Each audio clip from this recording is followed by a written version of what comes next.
Bengaluru Rameswaram cafe സ്ഫോടനത്തിൽ 4 പേർ NIA കസ്റ്റഡിയിൽ. സംഭവത്തിൽ IS സാന്നിധ്യം ഉണ്ടോ എന്നും സംശയമുണ്ട്. പ്രതിയെന്ന് സംശയിക്കുന്ന ആളുടെ CCTV ദൃശ്യമടക്കം പുറത്തായിട്ടുണ്ട്. തൊപ്പി ധരിച്ച കണ്ണട വെച്ച ആളുടെ ദൃശ്യമാണ് പുറത്ത് വന്നത്. സ്ഫോടനം നടത്തിയ ടൈമറിന്റെ സഹായത്തോടെ എന്നാണ് അന്വേഷണ സംഘം സ്ഥിരീകരിച്ചിട്ടുണ്ട്. നന്ദഗോപൻ ചേരുന്നുണ്ട് വിവരങ്ങളുമായി. നന്ദൻ, ഈ വിവരങ്ങളൊക്കെ തന്നെ പുറത്തു വരുമ്പോൾ ഇത് ഒരു ഭീകരാക്രമണ സാധ്യത എന്നുള്ള രീതിയിലേക്ക് അതിലേക്ക് എത്തിപ്പെടാനുള്ള സാധ്യതകൾ തന്നെയല്ലേ കാണുന്നത്?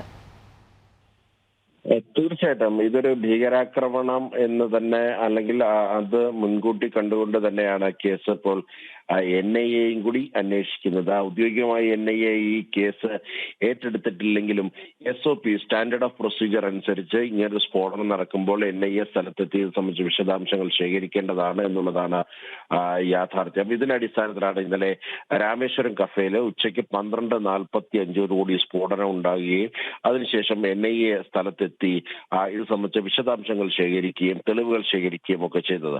മാത്രമല്ല, ഈ തെളിവുകൾ ഏതെങ്കിലും തരത്തിലുള്ള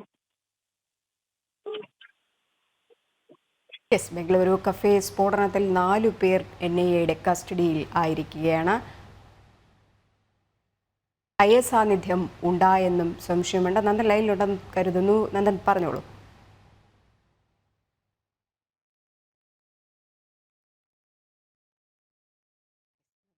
ടെലികാട്ടായിരിക്കുകയാണ്. എന്തായാലും ബംഗളൂരു രാമേശ്വരം കഫേ സ്ഫോടനത്തിൽ 4 പേരാണ് NIA കസ്റ്റഡിയിൽ ആയിരിക്കുന്നത്. IS സാന്നിധ്യം ഉണ്ടായോ എന്നും സംശയമുണ്ട്. പ്രതി സംശയിക്കുന്ന ആളുടെ CCTV ദൃശ്യം അടക്കം പുറത്തായിട്ടുണ്ട്. എന്തായാലും കൂടുതൽ അന്വേഷണം നടത്തേണ്ടതിരിക്കുന്നു. കാരണം കർണാടക നിയമസഭയിൽ നടന്ന പാകിസ്ഥാൻ അനുകൂല മുദ്രാവാക്യം വിളിയൊക്കെ തന്നെ ഗൗരവമായിട്ട് കണ്ടിരുന്നെങ്കിൽ ഇപ്പോൾ ഈ ഒരു സംഭവമൊന്നും തന്നെ ഉണ്ടാകില്ല. പ്രത്യേകിച്ച് കർണാടക കേന്ദ്രീകരിച്ച് നിരവധി തവണയാണ് സ്ഫോടനങ്ങൾ നടന്നിട്ടുണ്ടായത്. നമുക്കറിയാം 2022 ഉണ്ടായ ബംഗളൂരു സ്ഫോടനം, അതിൻ്റെ അവശേഷിപ്പുകളൊക്കെ തന്നെ ഇപ്പോഴും പുറത്തായിട്ടില്ല, അല്ലെങ്കിൽ അതിന് തന്നെ പൂർത്തിയായിട്ടില്ല. അതിന് പിന്നാലെയാണ് ഇങ്ങനെ വീണ്ടും ഒരു സ്ഫോടനം ഉണ്ടായിരിക്കുന്നത്. അതിനും അതീവ ഗൗരവത്തോടുകൂടി തന്നെയാണ് അന്വേഷണ ഏജൻസികൾ ഈ ഒരു സ്ഫോടനത്തെയും നോക്കിക്കാണുന്നത്. ഒപ്പം ഇന്ന് മുഖ്യമന്ത്രി സിദ്ധരാമയ്യയുടെ നേതൃത്വത്തിൽ ഉന്നതതല ഉദ്യോഗസ്ഥരുടെ യോഗമൊക്കെ തന്നെ സംസ്ഥാനത്ത് വിളിച്ചിട്ടുമുണ്ട്.